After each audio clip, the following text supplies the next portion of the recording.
আলীর আবু বকরের ওমর ফারুকের হযরত আলীর উসমান গনির মা ফাতেমার ইমাম হাসানের ইমাম হুসাইনের বড় পীরের মাইনুদ্দিন চিশতির বাহারতির মুজাদ্দেদের শাহজালালের শাহপরানের শাহ আলীর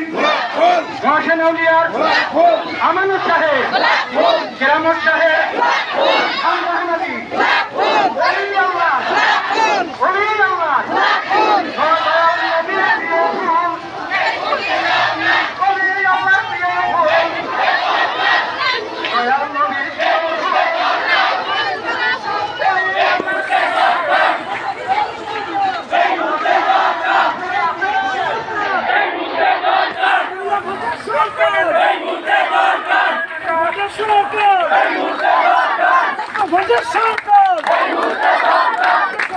সরকার